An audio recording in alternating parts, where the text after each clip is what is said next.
Social media can set pretty unrealistic relationship standards. So to debunk some of the trends and test their accuracy is the very insightful Dr. Jess O'Reilly. Let's talk. Hey! So excited for this. So am I.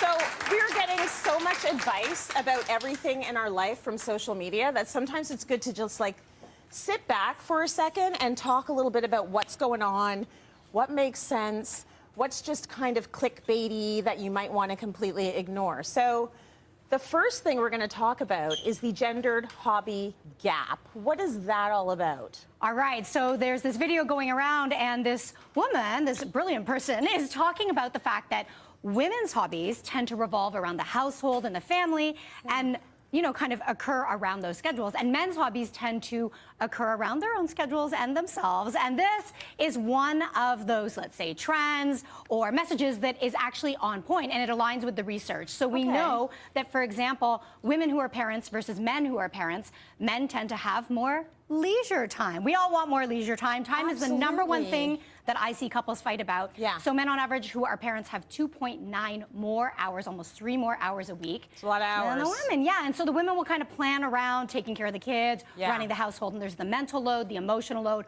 all that stuff. We're seeing this show up on TikTok, and I'm glad people are talking about it. Me too. You know what? When you have a little bit of peace and a little bit of time to yourself, it makes you a better person. Absolutely. So if you see moms that are burnt out, that's part of the reason why. They need a little bit, like a little bit of space to breathe. So this one is on point. It is accurate. Yeah, we started with a good one because, you know, it's not all good. They're not all good. No. Okay, so we're going to get to the next one. But first, could you peel this orange for me, Jess? Tracy, for you, absolutely. Hang on.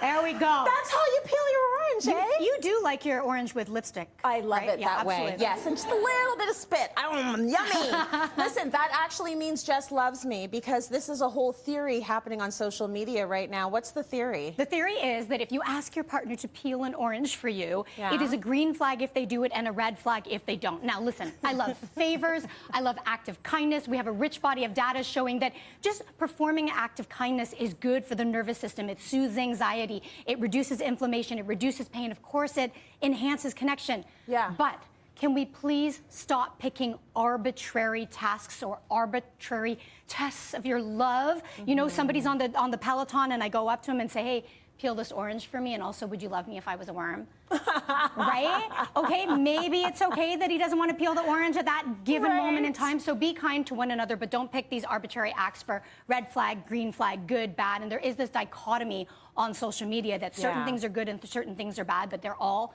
contextual and highly individual. And they are all reductive. So it's a little bit too simple to say, well, you know, so-and-so said no to peeling my orange, so we are no longer in love. It doesn't make any sense. Right. Anyone in the audience that is partnered up, would your partner peel your orange? If they would, give me some applause. Oh.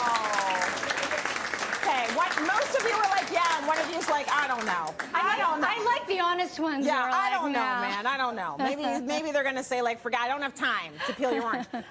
Let's talk a little bit about this bowl of delicious and scrumptious Doritos. So what is the Dorito theory? So the Dorito theory suggests that Doritos taste really good, but they're never satisfying, so you always want more. And now it's being applied to relationships with this theory that, oh, we're going back to negative experiences, negative interactions, and of course the language on TikTok is toxic. Everything's toxic. Throw out that card. Yeah. So we're going back to toxic relationships because they taste really good, but they're actually unfulfilling. So it's an okay theory if it helps you to reassess perhaps some connections that aren't as positive in the big picture, but it's also problematic because we are hardwired to be seekers. It is an instinct to seek more. So it is okay if not everything leaves you feeling 100% satisfied, and it's a reminder that your relationship is not there to fulfill all of your needs.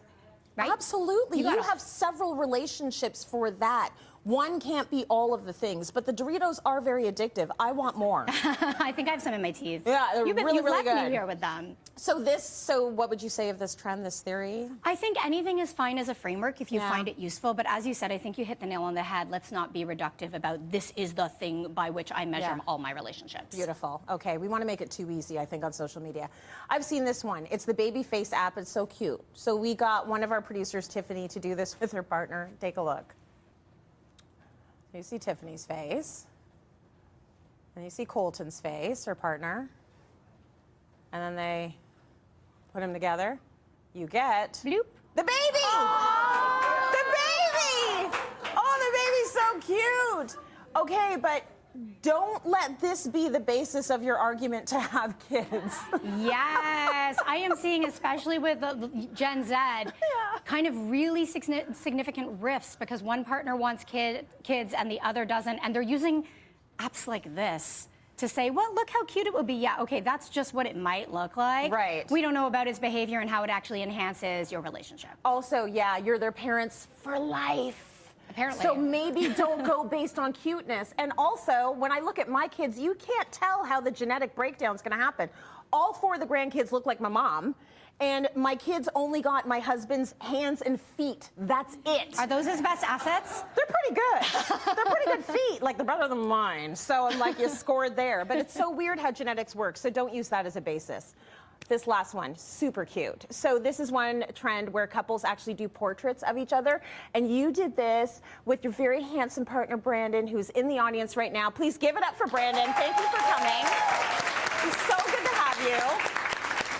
You painted each other's pictures, but first, Brandon, how did you feel about this whole experience? Incredibly nervous. I was afraid of not depicting her the way that she should be depicted. Oh, you're a sweet man, because she's gorgeous, and you want to be able to show that. Yeah, I mean, how am I supposed to replicate that? I can barely draw. This man, though, honestly. It's embarrassing. He's the best. Yeah, like when they say better half, much better half. He's the better half. Well, I want to see what you two came up with. You have your art, your works of art. Show us, Brandon. The big reveal. My reveal, okay. Yes. It's maybe more Picasso, you know, a little more stick figure-esque. But then I felt inspired, and I was impressed with my own abilities. It looks like my mom. Who is it? Oh, it's you. It's supposed to be me. You're There we supposed go, to I failed. sit. Love it. I failed. And then, oh, Jess is very nice. Listen. I mean, It's a beautiful thing. look at those eyelashes. But I think what's more telling is that you were nervous because you wanted to represent her properly, and that means like So you were a nervous. good, empathetic soul who was madly in love with this one. Like that's a beautiful thing. So that's a nice trend, right? Absolutely, and it creates anticipation, creativity. Yeah. A little bit of nerves isn't a bad thing. As far as it took Brandon, maybe no.